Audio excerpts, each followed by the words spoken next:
जब भी हम जापानीज कार्स के बारे में सोचते हैं तो हमारे दिमाग में कुछ हाईली प्रैक्टिकल, फ्रूगल और इजी टू ड्राइव कार्स दिमाग में आती है, बट निसान उन कुछ चुनिंदा जापानीज कार मेकर्स में से है जिसने हमें रेगुलर कार्स के साथ साथ एक और निसान जी और GT-R जैसी sports slash performance oriented cars दी, वहीं पर दूसरी ओर कुछ हाईली केपेबल SUVs दी। As a matter of fact Nissan का जो SUV हेरिटेज है वो 67 ईयर्स से ज़्यादा का है।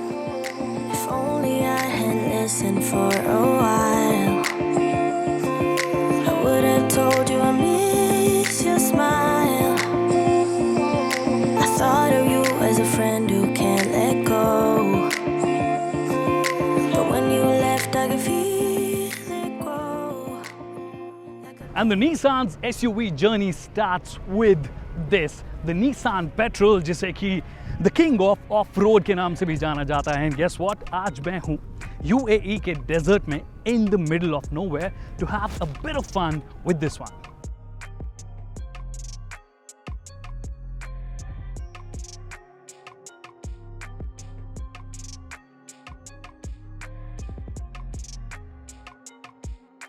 मैमथ, विशाल, ये है पहला शब्द जो मेरे दिमाग में आता है जब भी मैं निसान पेट्रोल को देखता हूँ।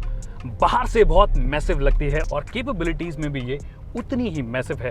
जैसे कि आप देख पा रहे हैं कि मैं अभी सैंड ड्यून्स में हूँ, UAE के रेगिस्तान के बीच में हम इस गाड़ी को चला रहे हैं और जो मॉडल मैं चला रहा हूँ वो है एक 5.6 लीटर पेट्रोल V8 इंजन जो कि लगभग 400 bhp की मैक्सिमम पावर और लगभग 560 न्यूटन मीटर्स का मैक्सिमम टॉर्क निकालता है। And the best part about this car is आप हल्का सा थ्रॉटल कीजिए and you have enough torque to pull this car.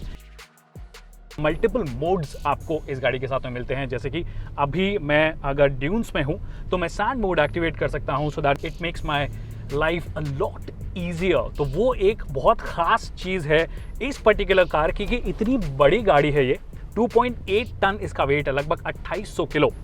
उसके बाद भी आपको लगेगा नहीं कि कहीं पर भी पावर की इसमें कोई कमी है। अगर आप गियर बॉक्स की बात करेंगे जैसा कि मैंने कहा तो वो भी बहुत अच्छे से पावर को ट्रांसफ़र करता है। And since it's a 4x4 आपको किसी भी कंडीशन में सोचने की ज़रूरत नहीं पड़ती है।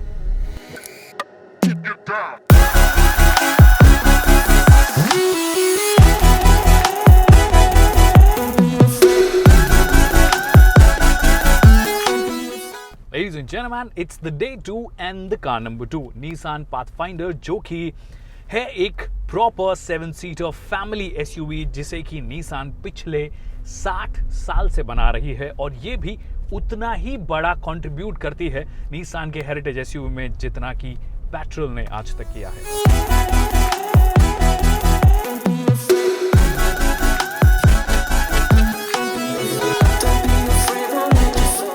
जो पहली चीज़ आप निसान पाथफाइंडर में नोटिस करेंगे या फिर जिससे इंप्रेस होंगे वो है इसका स्पेस मैनेजमेंट और जो कंफर्ट है, सीटिंग कंफर्ट, वो काबिले तारीफ है।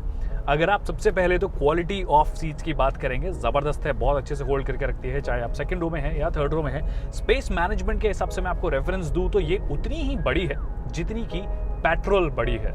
बट हाँ, जहाँ पेट्रोल एक proper off road capable SUV है, ये एक अर्बन SUV आप इसे बोल सकते हैं, जिसे कि अगर आप रेगुलर रोड्स पे चलाएंगे तो बहुत एंजॉय करेंगे। कहीं पर भी ज़्यादा बॉडी रोड फील नहीं होता डिस्पाइट द फैक्ट कि गाड़ी ऊंची है और बहुत बड़ी है।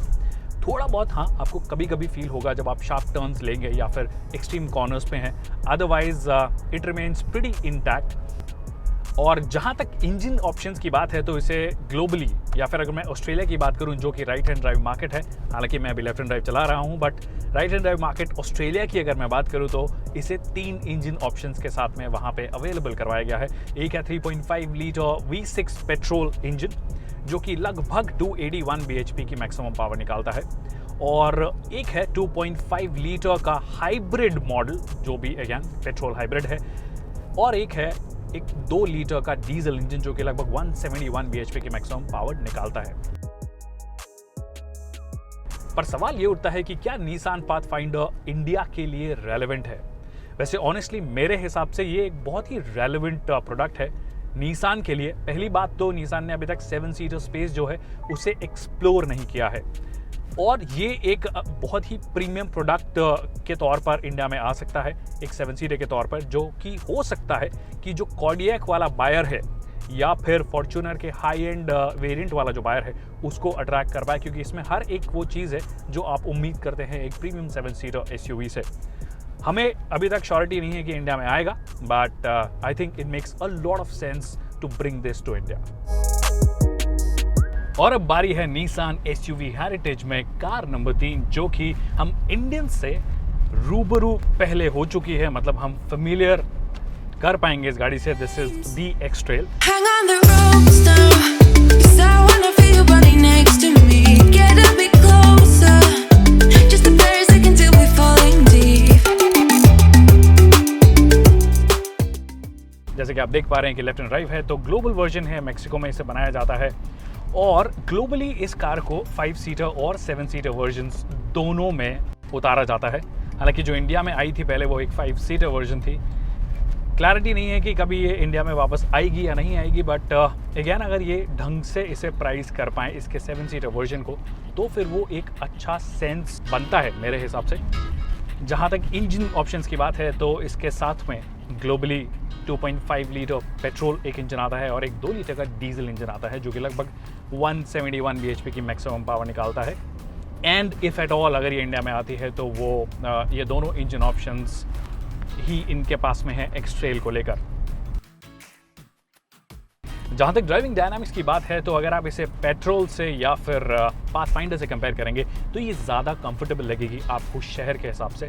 लाइट इसका स्टीयरिंग है, फीडबैक अच्छा है इसका। अगर आप तेज़ स्पीड्स में चला रहे हैं तो स्टीयरिंग हैवी हो जाती है और फीडबैक बहुत प्रिसाइज है। वहीं पर अगर आप इसे शहर में चला रहे हैं तो मनूवर करने के हिसाब से स्टीयरिंग बहुत कंफर्टेबल है। आपको बड़ा मज़ा आएगा शहर में चलाने के हिसाब से भी। बड़ी है गाड़ी बट फील नहीं होती है उस हिसाब से।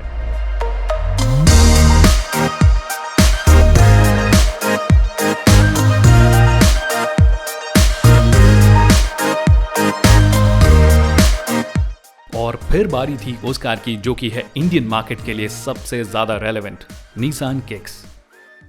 हालांकि जो मॉडल हमने चलाया वो भारत में आने वाले मॉडल से अलग होगा। इंडियन मॉडल ग्लोबल मॉडल से ज्यादा बड़ा होगा, बेहतर क्वालिटी ऑफर करेगा और कैपेबिलिटीज के मामले में भी इंप्रूव्ड होगा, ऐसा कहना है निसान इंडिया का। ग्लोबल मॉडल जहां V प्लेटफॉर्म पे बना है, वहीं पर इंडियन मॉडल निसान रेनो के BO प्लेटफॉर्म पे बना होगा और जो इंजन ऑप्शंस होंगे वो भी टेरानो वाले ही होंगे। Instead of global Nissan kicks के 1.6 लीटर पेट्रोल मोटर से, जो कि 120 bhp और 149 न्यूटन मीटर्स प्रोड्यूस करता है। जो मॉडल हमने चलाया, चाहे वो आप लुक्स की बात करें या फिर परफॉर्मेंस की, दोनों में वो क्रॉसओवर जैसा ज्यादा लगा, SUV जैसा कम। इसीलिए जो इंडिया बाउंड मॉडल है जो कि टेरानो पर बेस्ड है, हमें उम्मीद है कि वो बेहतरीन राइड क्वालिटी और ड्राइविंग डायनामिक्स ऑफर करेगा। और जहां तक लॉन्च की बात है तो इसे जनवरी 2019 में भारत में लॉन्च किया जाएगा।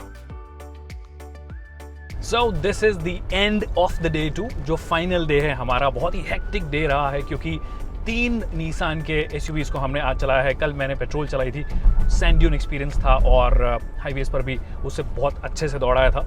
And let me tell you that you have such beautiful roads here in this part of the world.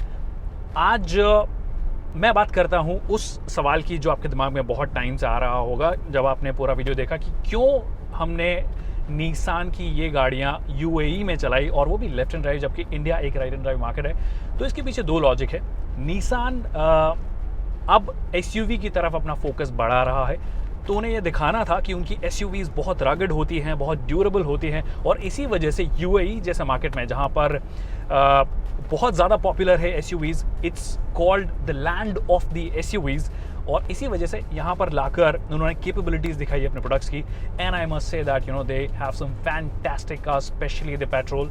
Everybody loves here the petrol. और निसान का जो मार्केट शेयर है यहाँ पे वो लगभग 40% है SUV में अगर बात करेंगे। So this is genuinely huge।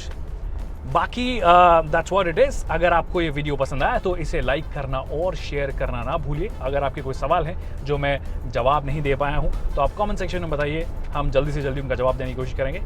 So I'll see you super soon with yet another video. Till then, take care and keep driving. Thank you so much for watching this video.